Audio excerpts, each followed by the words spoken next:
Good evening, ladies and gentlemen. The only part I don't like about the in-person benefit, when I have to break up conversations. From those of you that have attended for many years, you might have noticed that every year when we had it in the event in person, every year we increased the amount of schmooze time at the beginning because we had so many people say that was their favorite part. Maybe equal to the inspirational people that we're honoring.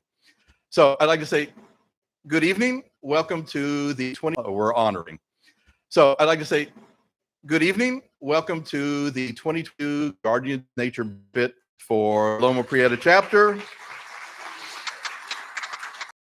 Isn't it great to be in person again? Amen. So I'd like to start by saying this event is being run as a hybrid. Not only is it great to have all of you here, but also we have a live stream for people that couldn't be here for health reasons or because they're far away. Delighted that our 2019 honorees, Enid Pearson and Emily Renzel, are watching us this evening. Many of you were here in 2019.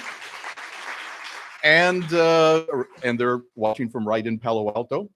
And also one of our chapter's greatest champions at the Sierra Club National Office is Donna Knapp, and she's watching us tonight from San Jose, Costa Rica.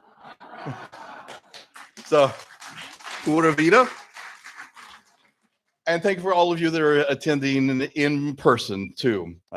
Many of you I've seen at previous events. Some of you I'm just meeting tonight for the first time.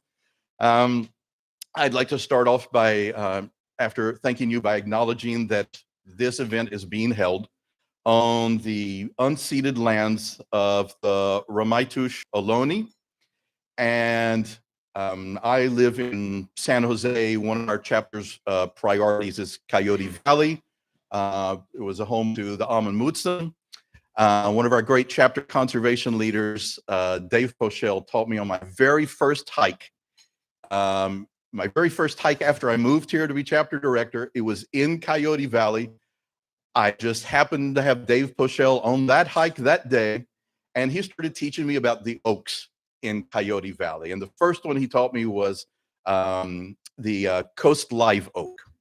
And since then, I've been in love with this tree. I actually buried my beloved dog 3 years ago underneath the Coast Live Oak. Found out from the Amun Mutsun that their word for Coast Live Oak is, I always have to think, Ukis. Ukis is the Coast Live Oak. So I hope you can carry that with you, that we still have a lot of the local indigenous people who are still teach us about how to honor the land and take care of the land. And one of my most humbling experiences was being at the opening of Mount and listening to all the people that presented about history, and Val Lopez in the end rededicated the site as sacred. It was very emotional. So I want to recognize those people. And then next, I would like to thank our 4 business sponsors. We're really blessed to have some great organizations. Many of you here. So Google's our prime sponsor this year, last year, and next year. Also, we appreciate the Santa Clara Valley Open Space Authority, Silicon Valley Clean Energy, and of course, MidPen. All right. I would also like to thank the individuals who are sponsors of this event at different levels, some of them wishing to remain anonymous, but all of them very much appreciated. This event really, you know the phrase, it takes a village to raise a child. Well, it takes more than a village actually to put on this event. And it's not just the event, the work that people do throughout the year. And sponsorships like this are really what makes this event a success. It is, after all, a fundraising event, so please don't forget to look at our silent auction, make a donation, buy a ticket. It's still not too late, even though you're here. You can always see our registrants and the welcome table. All right, so our sponsors at different levels, and thank you for all of you that are attending tonight that are sponsors. The next, I'd like to thank our in-kind donors. These are people who donated either something for this particular event or donated items which are in our online auction. There's some fantastic things there that you can buy for yourself or as gifts, starting at $20 up to $800. It's a great variety of fun stuff. We really appreciate the companies the organizations and companies that support us by donating. Their names, say thank you to them if you're in their shops or visiting them. We really appreciate their support as well. It's a major part of our fundraising for this event, which hosts. We've got quite a list of honorary hosts. And Justina, do I get a list? Otherwise, my eyesight is not good enough to actually be able to pick out everybody. But I can say, if you responded to be an honorary host, and then we had you listed on our website, if you would please stand if you are an honorary host.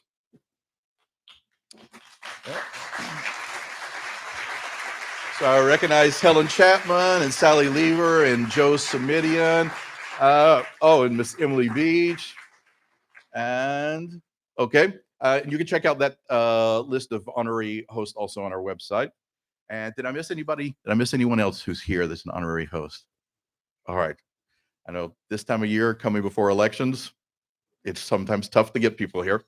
In-kind donors, honorary host. Benefit volunteers. We have a great team that has been working on this, some of them for 9 months.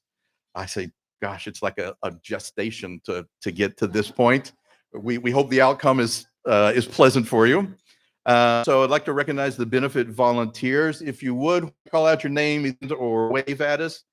Sharon Huddick, Nicole Lee, Lana Levinson, Andrew Mellows, Robin Montoya, our veteran event supporters, Mark Robachek and Laura Robachek. Yes. David Simon, who's the wizard of the keyboard. Rachel Soja is around. Some of these are probably even out handling other stuff. Stan Sue, Mike Carahan behind the camera. Camille King. Oh, she's out of the kitchen. Thank you. Yorick Guterman is running around with the camera. There he is. And Mary Buxton. All right. Thank you all.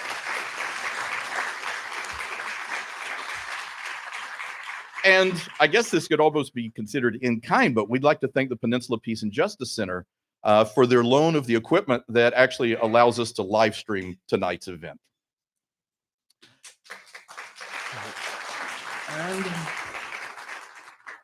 And also, we're fortunate to have several members of the Loma Prieta executive committee here this evening. I didn't tell them that I was going to recognize them, but our chapter is one of the great things about Sierra Club chapters is they are really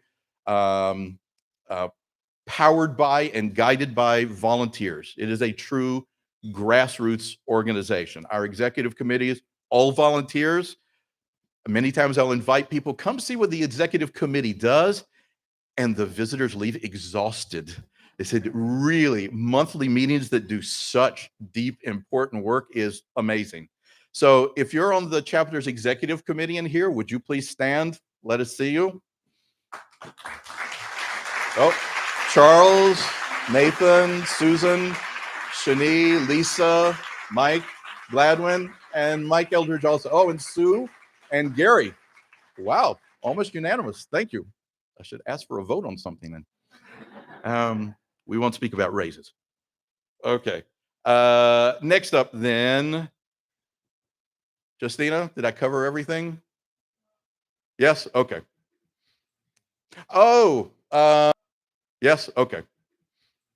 Oh, well, I think Jen is going to speak about it, but I can go ahead and say that our Bay Alive campaign, hope you're all following this great campaign that we've got from a very generous longtime member who actually knew our chapter for 37 years through our outings program. Show you how important is outings, not only to get you on the trail, but for all the support of our other work also. And Jen will be speaking a little later about that, but they're holding on November 16th, a special webinar with the nation's top experts on dark skies. So November 16th, check for it. There should be something showing up on our website. If you're a member of Audubon, you'll also get a notice about that since we're doing it in partnership with the Santa Clara Valley Audubon Society. November 16th, Dark Skies webinar. And really, I say the nation's experts on this topic. We're very, very fortunate. All right, that leads into the next part, which is the chapter's conservation work. Well, in 2019, I was able to use an iPad, but I needed to use a larger computer just so I can increase the font size here. Yes, what happens in 4 years? My brother told me it would happen, but all right. So in 2022, different work that we've had going on. A lot of you are very familiar with our endorsement process. This is, I think, one of the most powerful things that a chapter can do is to find, recognize, endorse, and support conscientious local elected officials. And we've got several endorsees and several former endorsees in the audience tonight. Glad to see you all here. And I would recommend, if you were not in attendance at the, or didn't watch online, the 2020 benefit, I would recognize that you go back and look at the tribute video that we made for Byron Schur. Byron Schur 20 benefit. Byron Schur, in around 1980, our chapter wanted so much to be able to endorse Byron Schur to go for the assembly. We petitioned the National Sierra Club to allow political endorsements that they had never done. This was the first time. Imagine what the Sierra Club, how it would be different now if we didn't have the political endorsements to be able to support and thank great local elected officials. So I recommend go back and look at the Byron Schur video where it explains, our chapter director at the time explained our endorsement process. Again, is this year in primaries. Let me see, in the primaries, 14 of our 16 endorsees won, and we've got 54 endorsees in the general election coming up. All of this is done by volunteers who volunteer to be on committees, teams to interview candidates. If you're interested in politics, I recommend that you contact us because this is a great way to really have a good input, and we never have enough volunteers. Contact us, and we never have enough volunteers for political committee. Can't cover all the races in the area, but if that interests you, please talk to us, and you can find our endorsements on our website also. Next up, conservation. A lot of conservation this work. You can check it out in our 2021 summary, what we did last year, but also following in some of the great things we're working for protection on Eurostack, which is also known as Sergeant Ranch. And even you've probably seen in the news, we filed a joint court case in order to stop the plans to build a dam on the Pacheco.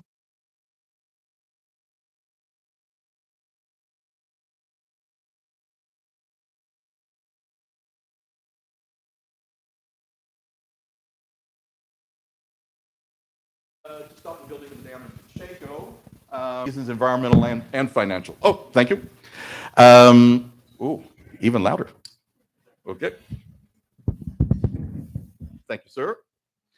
What else? Oh, the Dark Skies webinar I mentioned. Oh, some of you were probably following a couple of years ago, planned to build a light tower at the confluence of the Guadalupe River and Los Gatos Creek in a critical habitat area. Not the best plan. The presenter's own head biologist, it shouldn't be there. It should be at Cesar Chavez Palo or Diridon Station. And we received word in the past couple of months that they're planning not to build it at that confluence of the rivers. Haven't decided yet where to build it, but they want to speak to environmental groups in order to be able to move the project forward. Last year established an equity team, and we got a grant from National Sierra Club in order to provide more staff time and funding for equity work.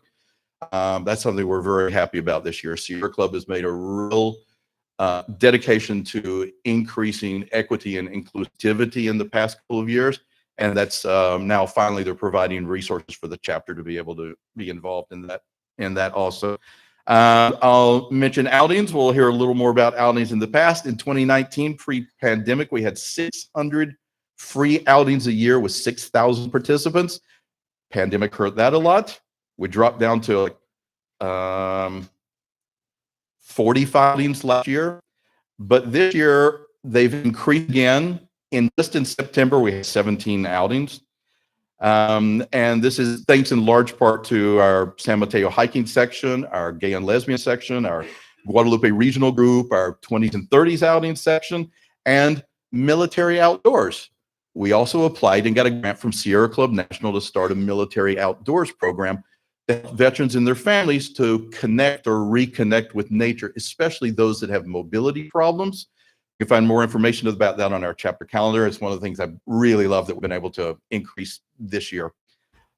And outings. So for the past year, there were about 3,000 volunteer hours that were given through political committee, conservation committee, outings, and through the regional group, but 3,000 hours of volunteer time. If you are a volunteer that has been a part of our political committee, conservation committee, regional group, or outings, if you're a volunteer in one of those areas, would you please stand? Some of you are in multiple areas.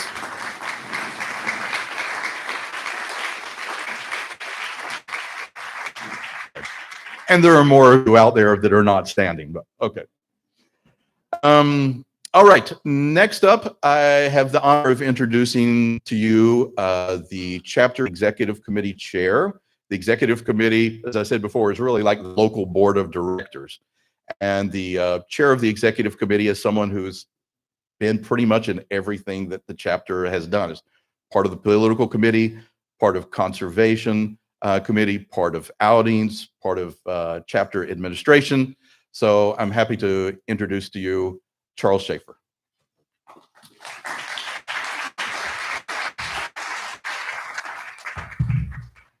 Thank you, James. Hello, everyone. Welcome to the Guardians of Nature Benefit. Glad to see you all those smiling faces out there. As chapter chair, I am, along with the rest of the executive committee, in charge of ensuring the success of our chapter. We set the chapter's goals and policies and provide direction for moving the organization forward. We endeavor to, if you will, provide the platform that enables the conservation people to get out and do their work.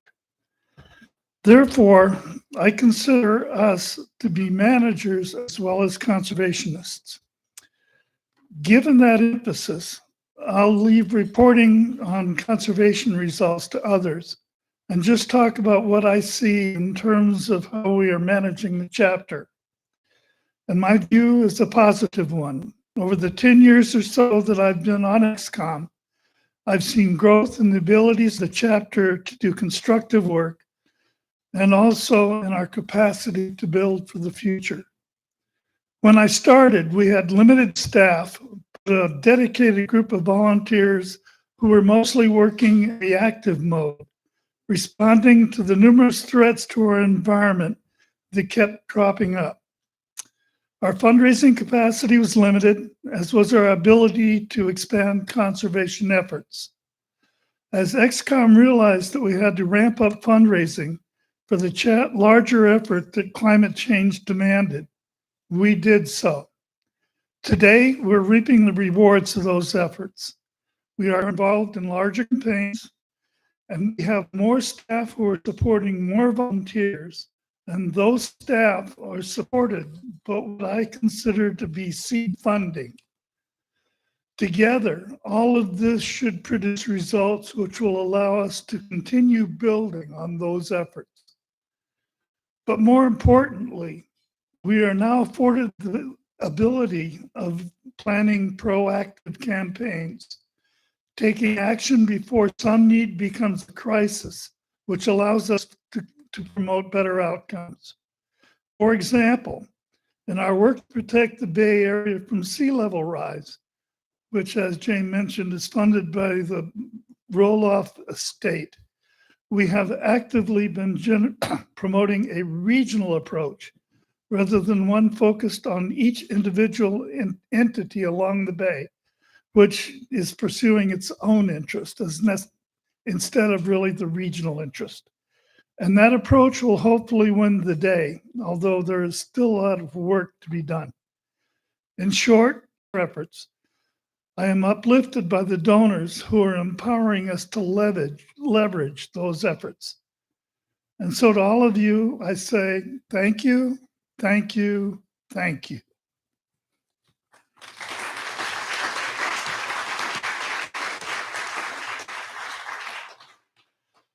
And now it's time to turn to the conservation work that I alluded to. Our first speaker is here to explain our many-pronged effort to save the Bay. So I'd like to introduce the amazing Jennifer Hetterly, our Bay Alive staffer who is in charge of driving our efforts to save the Bay.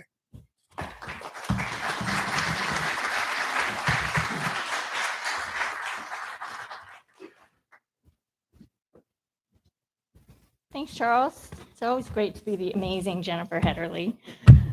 Thank you all for being here tonight. It's really exciting for me to be able to see all of these people in real life. But I'm also excited to talk to you about the Bay Alive campaign to protect and enhance our shoreline ecosystems and improve our community and regional resilience to sea level rise. Next slide. Most of you already appreciate the beauty of the Bay, the thousands of species and hundreds of thousands of birds that rely on our baylands, and the physical and emotional health benefits that we all enjoy thanks to access to that natural open space. Importantly, baylands also provide critical needed eco-services to protect against sea level rise, flooding and storm surge. Their natural water treatment plant that filters pollution, flooding and storm surge. Their natural water treatment plant that filters pollution, and they absorb and store carbon to slow climate change. And here's a fun fact. Current studies suggest that coastal wetlands can sequester carbon at a rate 10 times the annual rate of mature tropical forests. Next slide, please. But sea level rise poses a major threat to them and to our shoreline communities. If we don't make room for nature to migrate, we'll lose vital biodiversity and all the benefits that those ecosystems provide to us and our natural environment. Sea level rise and resulting groundwater rise threaten to spread contamination for waste treatment plants, both historic and active. And here's a not so fun fact: groundwater rise as far as 3 miles from the source. That toxic pollution as far as 3 miles from the source. So even if you're not in a flood area, you can still suffer from that impact. Short-sighted development in these flood zones puts communities at risk of loss to livelihoods, to homes, to local infrastructure, and could transfer massive future costs to taxpayers. And of course, all of those threats will hit our underrepresented, under-resourced shoreline communities the hardest. They need to be prioritized and protected, making.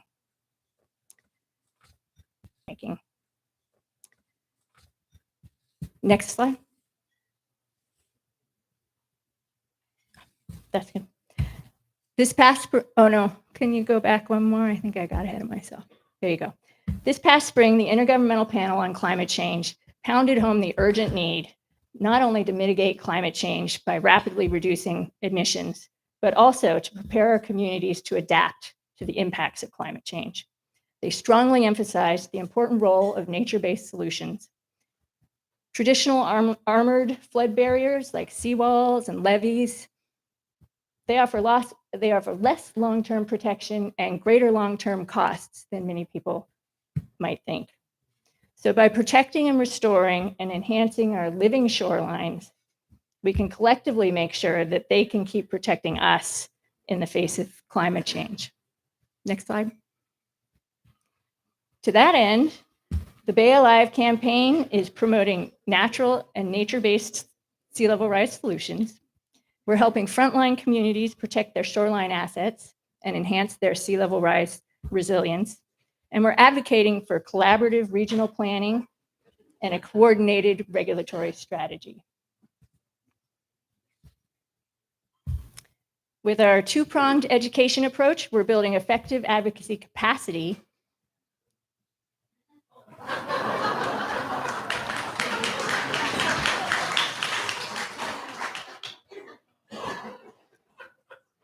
and also helping decision makers better understand the challenges and the opportunities related to shoreline planning. We've been really thrilled this year to see our Bay Advocate training program reap rewards in big ways for our chapter and our regional work, as several alumni have stepped up in big ways with incredible ability and confidence and able partners in our live efforts. In our local campaigns, I think we go back one. There you go. In our local campaigns, we're encouraged to see cities start to make plans for sea level rise and groundwater rise adaptation, and giving serious consideration to shoreline overlay zones that can make room for wetland migration and flood protection infrastructure. Together with our sister chapters around the Bay, we're expanding our connections with community-based organizations, environmental justice groups, regional collaboratives, and others. And we think that relationship building is going to pay off, especially in this coming year, with great promise for a powerful impact on regional sea level rise planning. Next, there we go. So people have mentioned the roll-off request. We're so grateful for that, for giving us the impetus and the opportunity to dive deeply into this important work. But now it's up to all of us to keep it moving and ensure its success. So we really hope that you will join us to meet the challenge. And now I want to introduce Dashiell Leeds, who is our conservation organizer and climate action group. Kind of take the other side of the coin on that climate mitigation conversation. So welcome to that.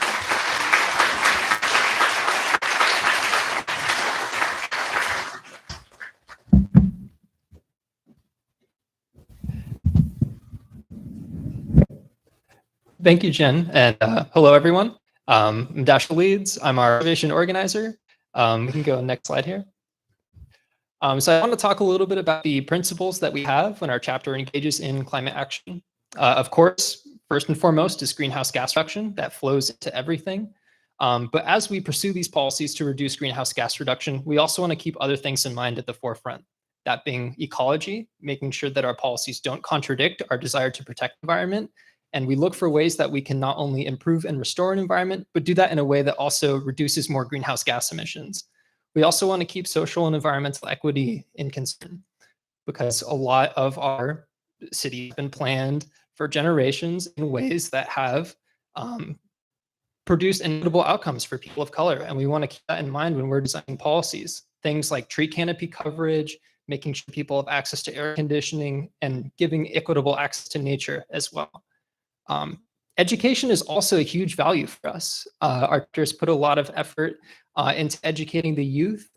We've been collaborating with an organization called Silicon Valley Youth Climate Action to educate young high school students. And leadership is also a value for us. Here, South Bay, we're kind of like in a incubation zone for climate policy, and that's really exciting when other jurisdictions look to us for the solutions on climate change. So we hope that as our cities move forward, that they take that into account and really embrace their position of being for climate change. And last but certainly not least is collaboration. We really want to bridge all divides and bring in as many stakeholders as we can into the climate process. We'll go next slide here. So I just want to talk about a few local climate action highlights this year that we've been involved in. If you're an elected official and you don't see your city on here, that's okay. We know you're doing stuff as well. The city of Santa Clara recently adopted a really ambitious climate action plan, along with the city of Cupertino. San Jose in June passed two really interesting plans. They are seeking to decarbonize existing buildings. We think that's amazing. And throughout all of this, we have been supporting climate policy as advocates through education and collaboration. So we've been hosting educational webinars, collaborating with Silicon Valley Youth Climate Action and Climate Reality Project. And we've also been participating in the Santa Clara County Climate Collaborative. And we're really excited for the kind of policies that are going to come out of that collaborative. And again, last but certainly not least, is really excited to be engaging in the 2022 building code updates in our local cities. I know many of you are considering that right now. And speaking of which, I cannot forego an opportunity to talk about how much I hate gas pipelines. They're awful. They're poison. They're a threat to public health. There was a 2013 meta-analysis that found that children living in a home with gas cooking have a 42% increased risk of having current asthma, a 24% increased risk of lifetime asthma, and an overall 32% increased risk of having current and lifetime asthma, and an overall 32% increased risk of having current and lifetime asthma. And this is not only due to the gas leaks that happen in the home, but also just the regular operation. It releases chemicals like nitrogen dioxide, formaldehyde, and formaldehyde's bad because it sinks to the ground where our kids and our pets are. So they're a threat to public health. They make our construction more expensive because we're building an unnecessary dual system. And quite frankly, the cost liability for any jurisdiction that allows their construction. And probably one of the things I dislike least about pipelines is their consistent leaks all the way from extraction to transit to use. These pipelines are leaking, and these leakage rates have been measured at up to 8 to 9%.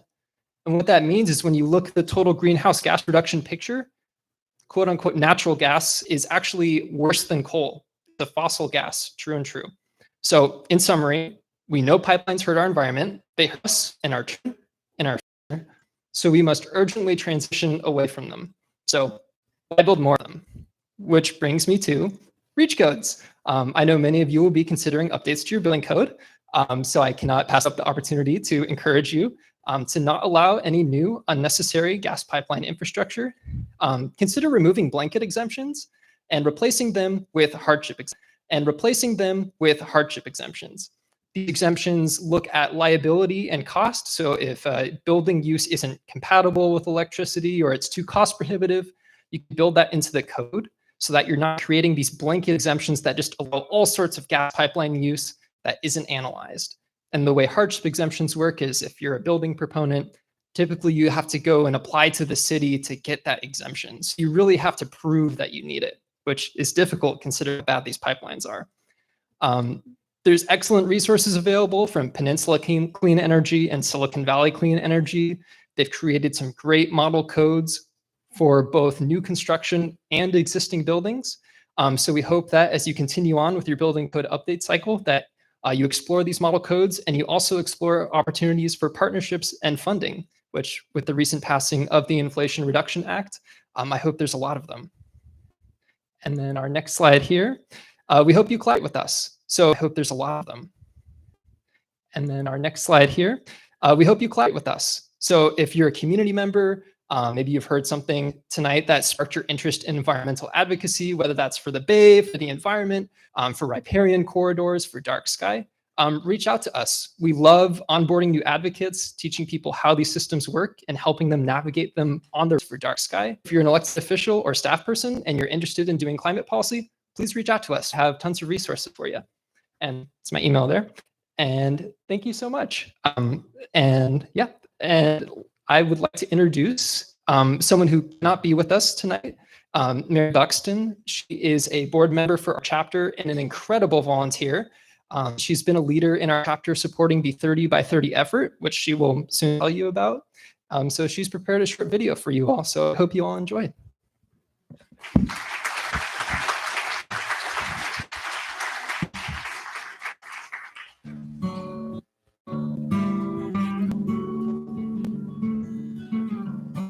Hi, I'm Mary Buxton. I'm a volunteer and task force coordinator for the Sierra Club Loma Prieta chapter 30 by 30 campaign. 30 by 30 is a global movement that seeks to conserve 30% of the Earth's lands and waters by 2030. California joined 30 by 30 when Governor Newsom issued an executive order in October 2020. California has a wealth of natural resources. We have a vast network of natural and working lands. We have the San Francisco Bay Estuary, a super long coastline, lots of streams, rivers, and lakes. And finally, we are one of the world's 34 biodiversity hotspots. California has 8 years to protect 6 million acres of land and 500,000 acres of coastal waters. I'm standing right now in Coyote Valley. Sierra Club has fought long and hard over decades to protect this land from destruction, and funding through 30 by 30 could help continue to restore habitats and bring back regenerative agriculture. I'm out at the Bedwell Bayfront Park, and what you see behind me are the Redwood City salt flats. These salt flats could be restored to wetlands and then added to the Donnet Life Refuge. This property is a great example of nature-based solutions to climate change and sea level rise, and it also could be managed for equitable access to nature in the future. I've come to San Benito County, and I'm on the Pajaro River Bridge near Aromas, where this mural celebrates the return of spawning steelhead salmon to the once polluted Pajaro River. This river is an example of a 30 by 30 priority project that could restore setbacks, riparian restoration, and tribal access to ancestral lands for the Amamutsan tribal band. The Sierra Club is working with the California Department of Natural Resources, other communities and organizations to ensure that California will reach our 30 by 30 goals. The goals are, again, thriving biodiversity, equitable society for all, and climate restoration. Thank you.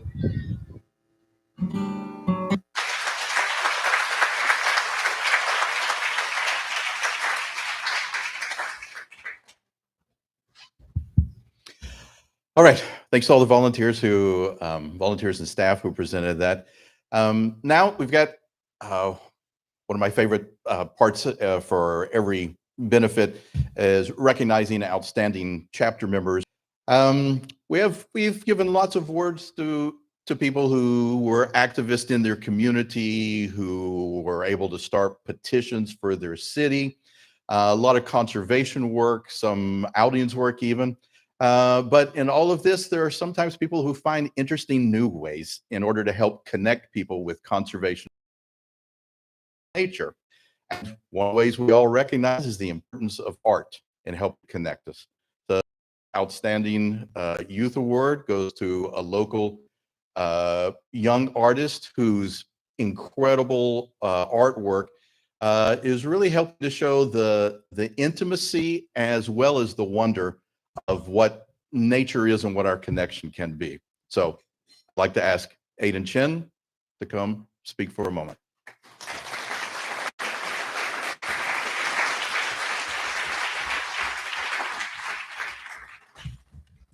Okay. Hello, everyone. I'm Aiden. I hope you're all well this September evening. It is an honor to be invited to this event. I didn't have a particular reason for painting this particular bird, but I just woke up one day and did it. But that's not to say that it's not special. Actually, quite the contrary. Like all birds, the whooping crane is a magnificent animal with so many remarkable characteristics. Has a 7-foot wingspan, is the tallest bird native to North America, and has a stunning courtship dance. Diversity, however, is waning due to the threat of extinction.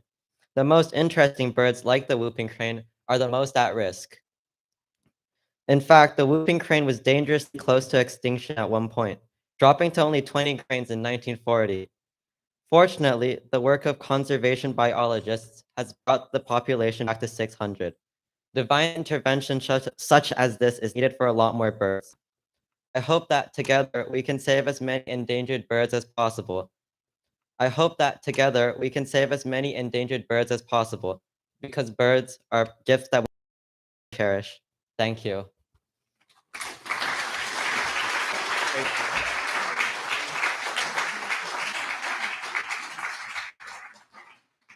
All right. And Aiden was speaking about one particular piece of art that he created, the whooping crane. That is actually part of our benefit auction. So you can find that online at our auction. All right. Next award is for someone who is, well, like I said, I met them my very first weekend. Their name, this is for Outstanding Conservation Award, and the award this year goes to Dave Pochel. So that many of you recognize. He with us tonight. I hope he's watching. That many of you recognize Dave. Many of you know him personally. Many years as an advocate for the Open Space Authority, even serving on their community advisory board. I say the first time I met him, I didn't know who I was meeting on that hike in Coyote Valley. I said, so teach me something. And he said, okay, we're going to teach you about the oaks. There are a good variety of oaks here in Coyote Valley. And so he taught me the 5 oaks. And so he taught me the 5 oaks that we could find there. It was months later when I said, why did you teach me about oaks? And he said, they don't run away. I said, okay, thank you. As a newcomer here, that was a great way to start. I said, and that's what really made my connection with local oaks and why they hold a dear place in my heart. So Dave, thank you again. The next award I'd like to ask, the next award is for Outstanding Outings. And I'd like to ask Lisa Barboza to come to present this award or speak about the recipient. Lisa is the chair of our outings. She's been involved with outings many years. I always say she's one of my outings gurus. It seems like any question I have, Lisa knows the answer and probably knows the world expert to be able to answer it. So I'm happy to present to you Lisa Barboza, chapter outings chair, as well as ex-com member.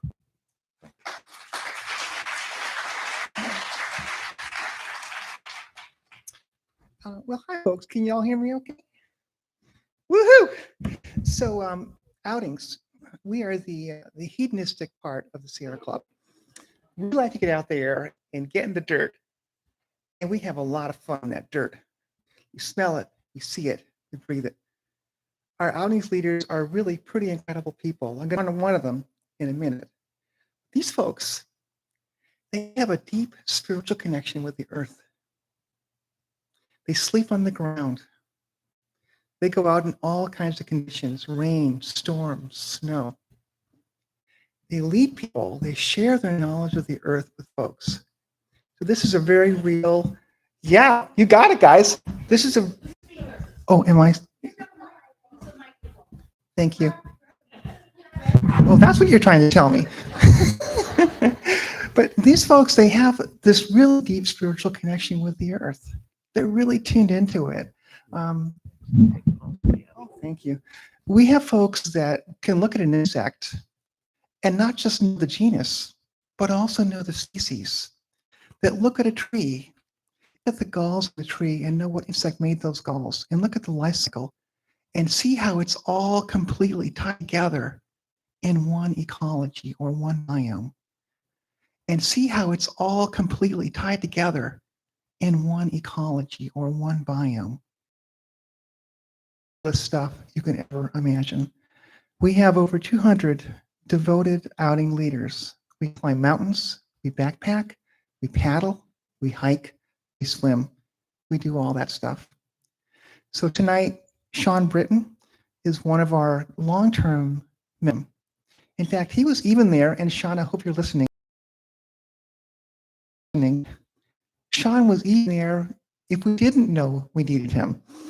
So that's a pretty cool place to be. So I want to honor Sean tonight for his decades of contributions to our local outings and many other things he did for many different folks. In fact, he still is supporting them even though he lives somewhat far away. So thank you, Sean. And I also want to honor all the other outings leaders, many of whom you guys are here. Stand up if you want to. Please do stand up. Outings leaders. Come on, guys, stand up.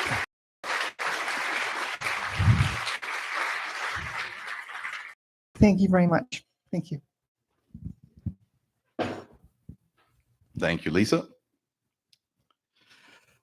All right, those of you who have attended previous years, whether online or in person, know that one of the highlights before our honoree speaks is the tribute video that we create for them.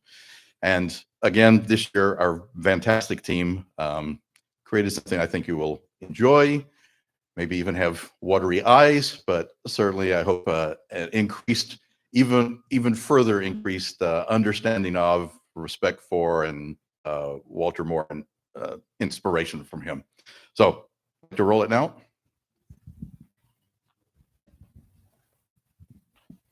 I always have to kind of prepare myself for Walter because he's a bundle of energy and a bundle of ideas. First of all, I think that you have to be passionate about things, and Walter is passionate about protecting open space. He loves ideas. Well, first of all, I think that you have to be passionate about things, and Walter is passionate about protecting open space. He loves the land, and he doesn't see a piece of land that he doesn't think, does that need to be protected? He's been with the organization 20-some years, and you don't see his passion waning at all.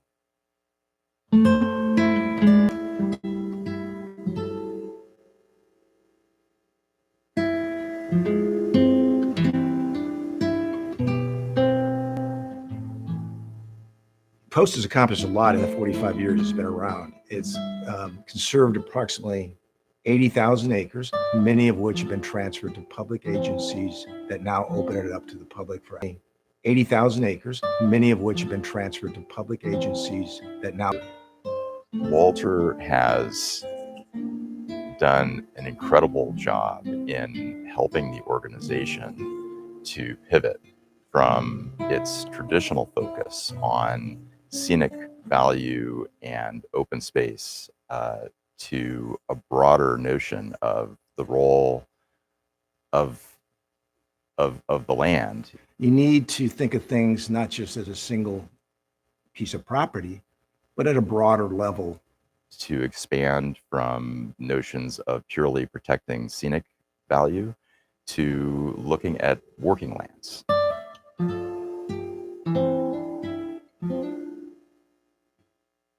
it's really interesting to me that when I tell people I do land conservation work, they want to talk about the land, but to me, it's about the people.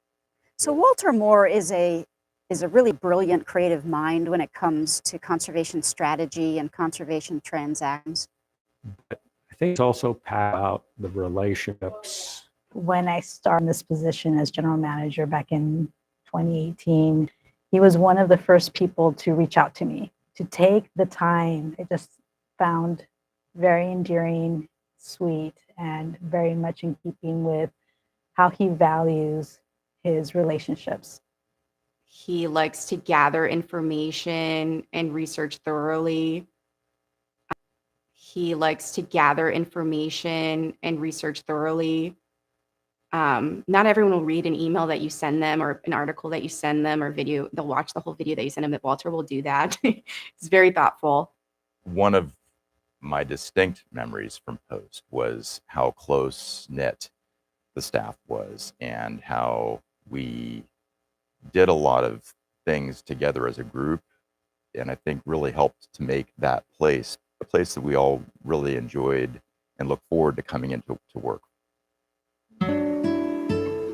Walter brought a greater strength of listening and building and fostering partnerships with agencies. There's Mid-Peninsula Open Space District. There's the Open Space Authority. Walter's very careful to understand what support he can bring to ensure that those partnerships work. It's his respect of each other's skills and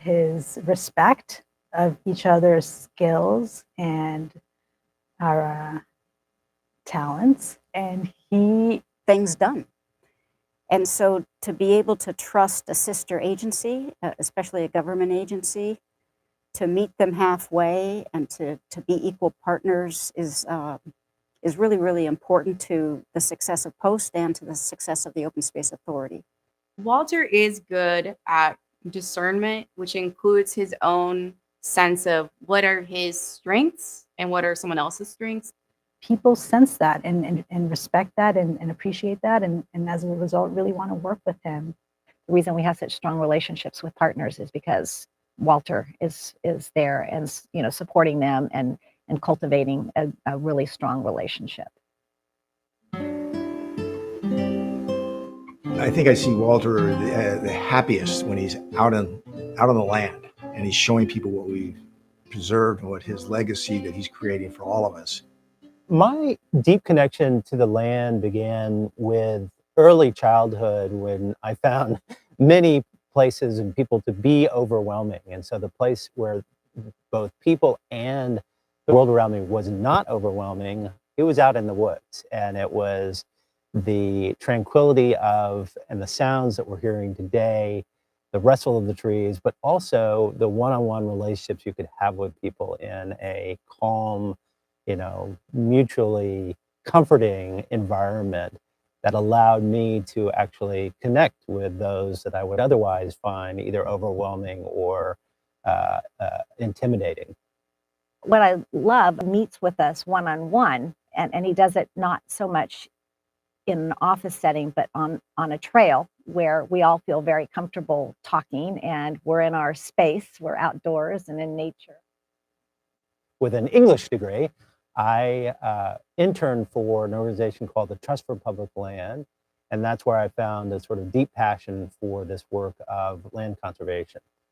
I went back to law school, then I worked at a law firm for 3 years, and that law firm did pro bono work for Post. And then Post was looking for a general counsel and person who could do projects, land projects as well. So I jumped up and down, and fortunately, Audrey Rust, my former boss, hired me for that position. I really care about Walter, and I really appreciate who he is as a person beyond his role as the president of Post. I think he's a really genuine man. Walter is a great guy.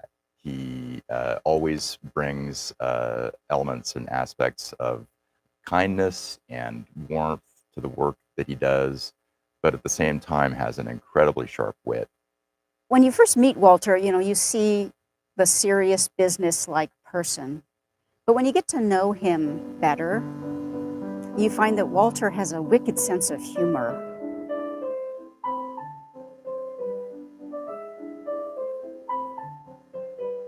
So Walter has invested in this used camper van, which is his new pride and joy. Oh my gosh, I love his van. To you. And it's so Walter. For over 50 years, the fate of Coyote Valley's future has been up for grabs. In 2015, Panattoni, one of the nation's largest warehouse developers, proposed to develop a warehouse on 30 acres. And Post and we knew that if that warehouse was approved, there would be a domino effect of warehouses across the North Coyote Valley. Walter was very much involved in getting the board aligned with moving to Coyote Valley because I don't think it was on anybody's real radar. There was a riparian corridor where the wildlife was going up and down, and it was going to be very hard to really believe we could acquire all the property in Coyote Valley we needed. But Walter and the team were able to acquire a piece of property at the north and south end of this creek. I call it kind of putting the bookends together, planting the flag, telling the developers that we're here. I don't think that, without him raising it to the board, I'm not sure that we would have ever had the courage to say, let's go do something big. And it would turn out to be one of the smartest plays in Coyote Valley conservation. Walter has left already and continues to leave just an amazing legacy. When I think about people who have had such an incredible impact on the quality of life that we all experience here in the Bay Area, Walter is at the top of my list. I see Walter as one of those instrumental leaders of the peninsula that have assisted us in creating a legacy here for the region that will be felt and have the benefit for generations.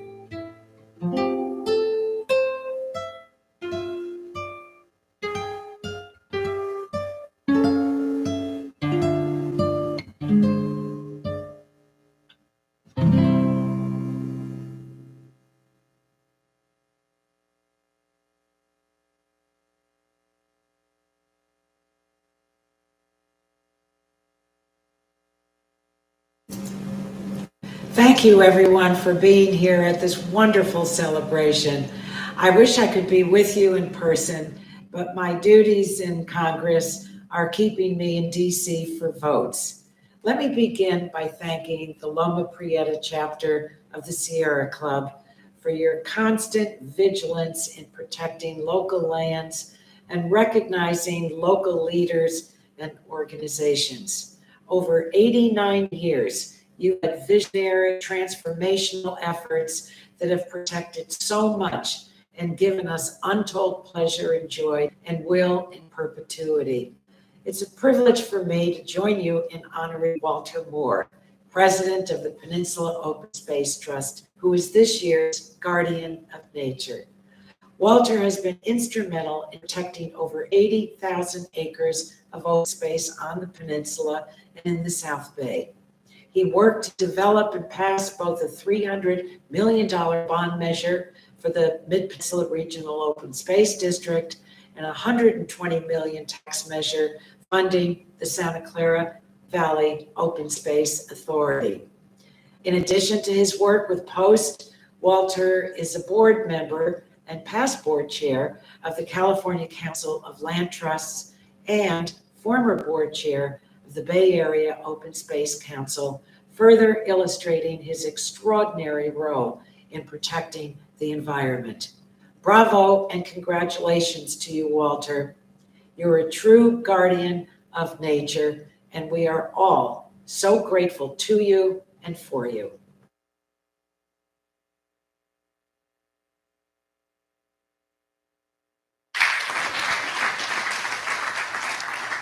I'd like to ask Baltazar from Anna Issue's office to come forward, please. Here. Don't see him. All right. Then it'll be mailed to you. Bolt is going to bring to you, and Anna had commissioned for you a congressional acknowledgement. All right. All right, next on the list, let's see, go back to my notes. Next up.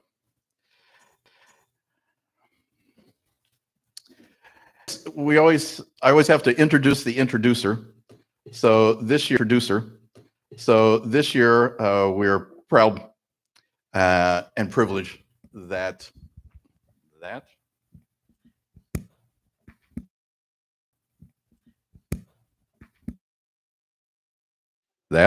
oh, there we are. That's that. We're proud to have, honored to have Audrey Rust introducing Walter. How do you introduce Audrey Rust? Well, there are only 1,400 articles on the internet about her. How to distill all of those years and great influences. And I said, well, let me just ask her what she would like said about herself. So I said, you could really find 1,400 articles on the internet about her. So most of you already know the wonderful work, important work that she did, not least of which being Walter's Balls.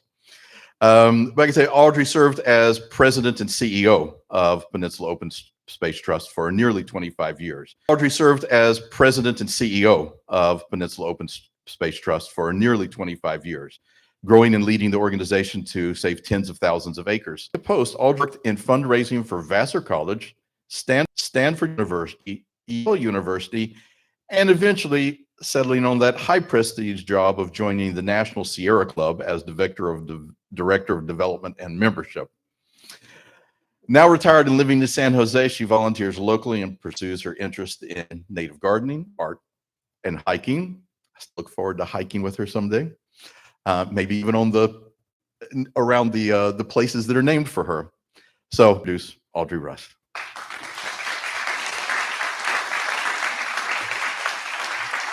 After James Watt was made Secretary of the Interior. So my job as Director of Membership was sort of easy. Anyway, I'm glad to be here, and I don't know, this is like Walter's already had an introduction, right? So I'm going to repeat some of it, but I want to put it in a context. You know that device that is often used in books and movies, that one decision in a person's life is made differently and the whole of everything changes? Well, when I think about Walter, it's just not possible to play that game. I want Walter to be exactly who he is and to have done and gone where his decisions have led him. He was born on the East Coast, went to school there, and then decided to come to California to attend UC Santa Barbara.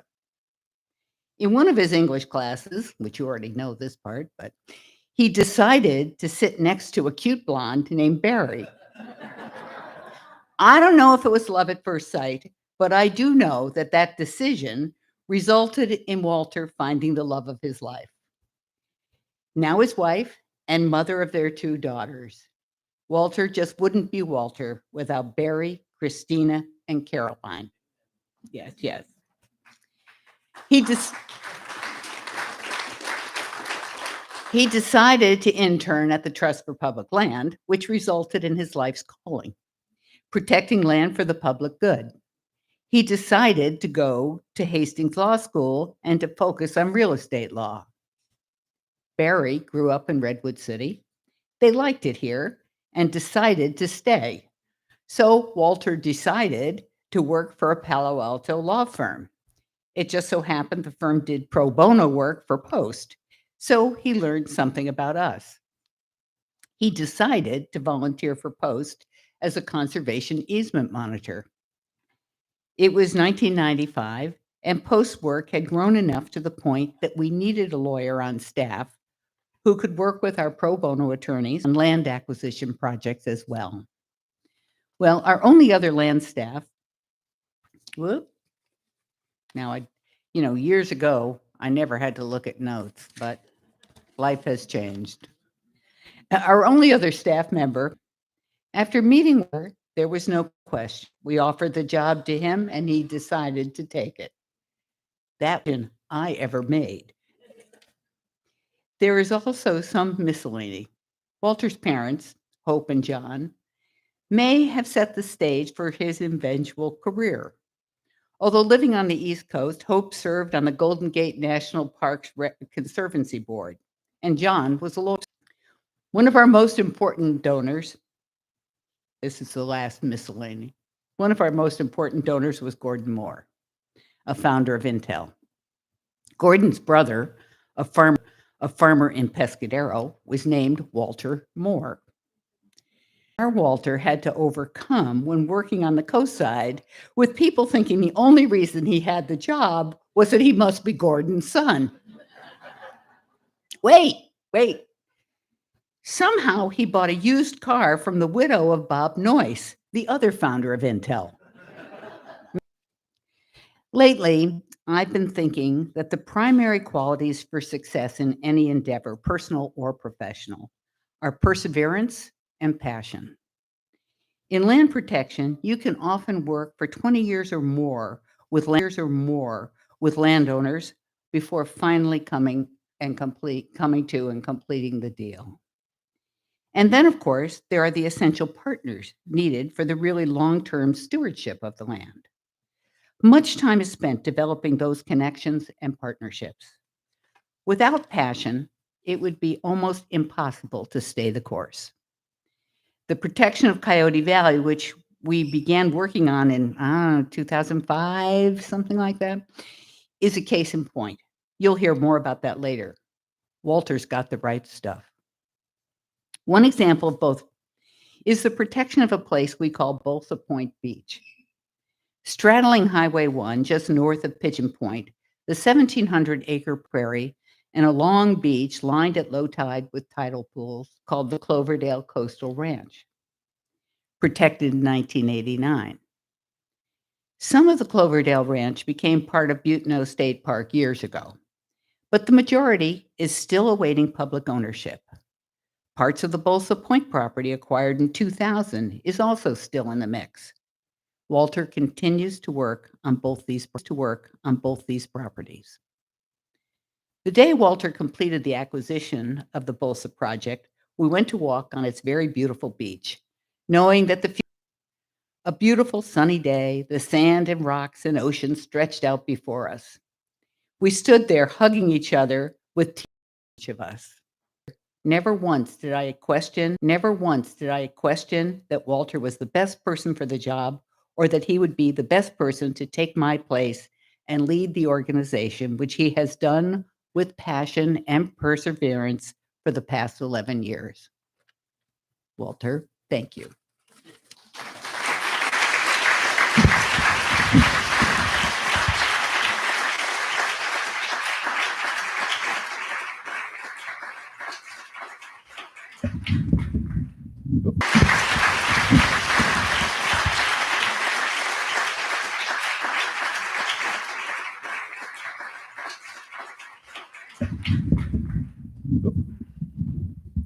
Well, thank you so much to the Loma Prieta chapter of the Sierra Club for this honor. Thank you, Audrey, for your introduction. More on you in a minute. Thank you for the video producers, Dave, and the others. One of the additional benefits of this recognition is that I'll have the ability to show this unbiased, factual video with family, friends, and work colleagues when they provide me constructive criticism, or what some may call guff. Now I can share the video and have them understand what a challenge it is to improve upon perfection, right?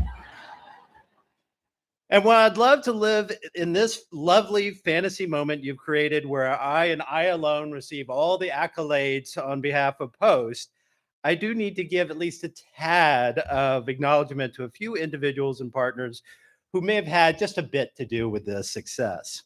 So I want to start with Audrey Rust.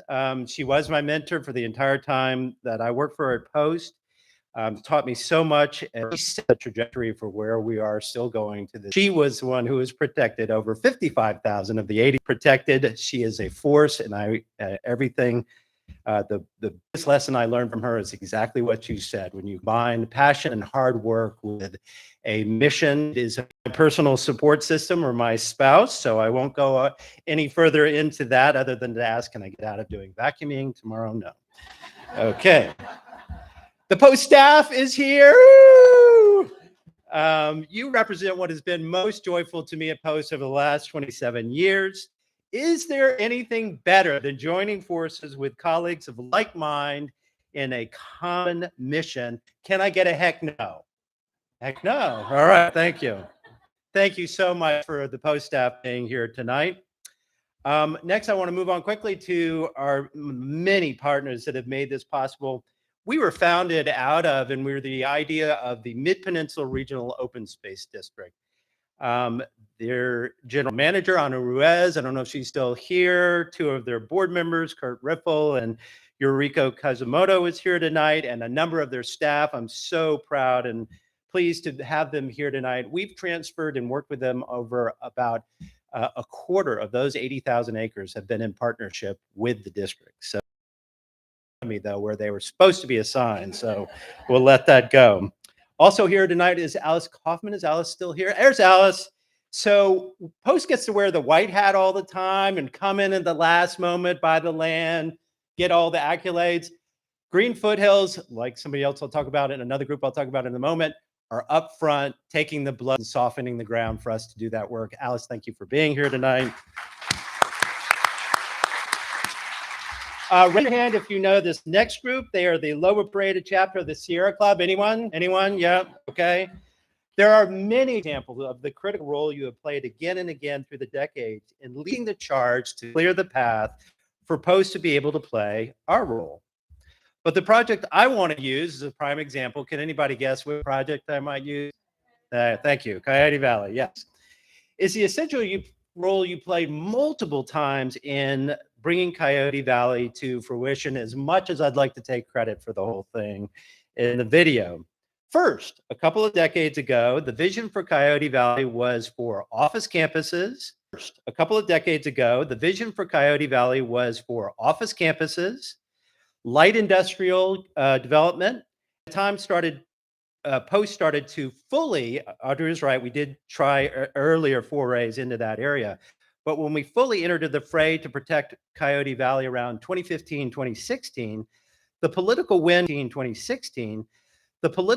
was already shifting with the current attitude that eventually permeated the entire city council. This was the result of your consistent and persistent advocacy of conservation, not development vision for Coyote Valley. First role you played. Thank you very much.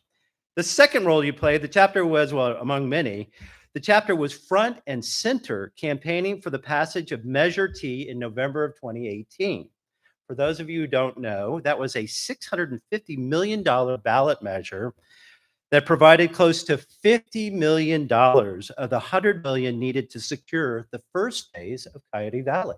Thank you. Thank you. Third, your ongoing support and advocacy with the City Council and County of Santa Clara during the general plan review process led to the 180-degree zoning change of these lands from light industrial and residential to open space and agriculture. Thank you, thank you, thank you. Well done, all of you. And the last partners I want to thank before I go on to give a few thoughts about the future is our close partners at the Santa Clara Valley Open Space Authority. Represented here tonight by Andrea McKenzie, the general manager, as well as a number of their staff. It is remarkable what Andrea and her staff has done with the relatively modestly sized agency over the last decade and more. In addition to acquisition projects totaling tens of thousands of acres and so much incredible stewardship management of these lands, the one role I really want to point out that they have played brilliantly is explaining and broadcasting the critical multiple natural resource benefits of a conserved and restored landscape. From flood protection to groundwater recharge, locally grown foods to endangered species habitat, and recreation to wildlife crossing infrastructure. Now, I'll refer more to work they're doing in the future, but I want to sincerely thank all of those individuals and partners for what we've all accomplished together. So now, last couple of minutes, I just want to take a moment to talk about what we're going to accomplish together in the future. This chapter's work is so critical heading into the future.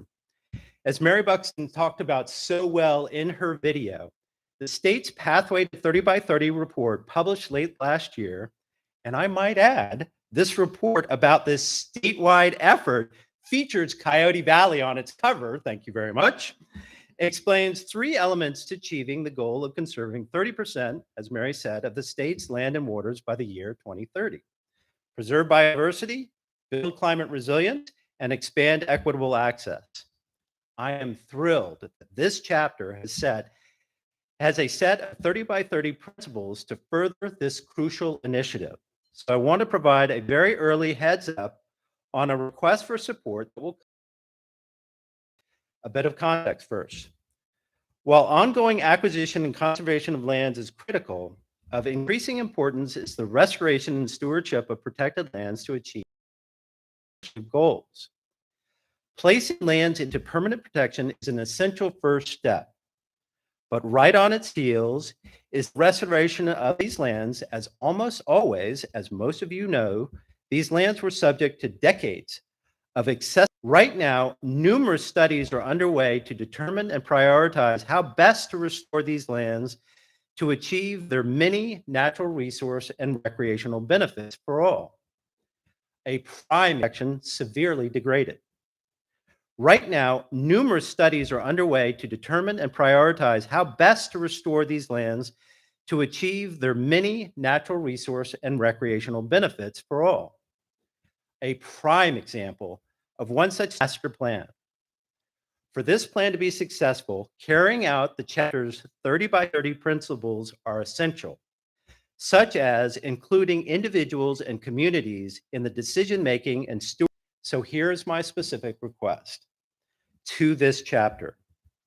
If you feel your Coyote Valley Master Plan, for example, individuals and communities are included in the decision-making in tribal nations and indigenous peoples, and you understand and accept that any master planning trying to balance stewardship of these lands, including tribal nations and indigenous peoples, and you understand and accept that any master planning trying to balance multiple natural resource benefits between wildlife habitat protection and public access, then please, Loma Prieta chapter of the Sierra Club will make all the difference to the support of Loma Prieta chapter of the Sierra Club will make all the difference to the support of implementers and funders.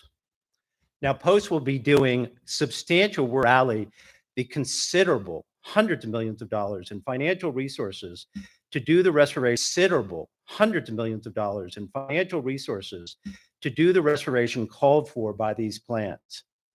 This work to raise these needed financial resources. This means that it is imperative that this chapter stay closely involved in this and other master plans to assure your 30 by 30 principles are met. I believe we can make substantial gains to preserve biodiversity and build climate resilience. Once again, work together to fund and implement the actions called for by these master plans. Thank you for considering this request in the future and for the great honor you bestowed on me this evening. Thanks very much.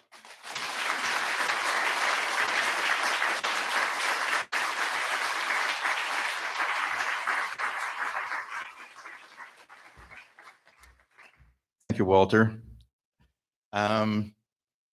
So in closing, remember 4 things. 1, thank you all for attending and for all who are sponsors, donors, ticket buyers, or hangers on who wanted to enjoy the community again. Second, don't forget it's running through noon on Sunday. So I've already got my timer for 11 a.m. on Sunday to check the auction, see what still hasn't been bid on or what's still worthwhile. So you can check on those, and there'll be QR codes, I think, around, or you can find it on our website. Stop on our website. And there'll be QR codes, I think, around, or you can find it on our website. Stop on our website. way, but we've already started planning, and we have actually already, our executive committee has already chosen our honoree for next year. Not announcing it tonight, but keep your eyes open to our chapter newsletter and webpage. And last, I would like if our chapter executive committee and staff could join Audrey and Walter in front for a few photos closing. Otherwise, continue to enjoy schmoozing. We hope we will see you before next year. Thank you.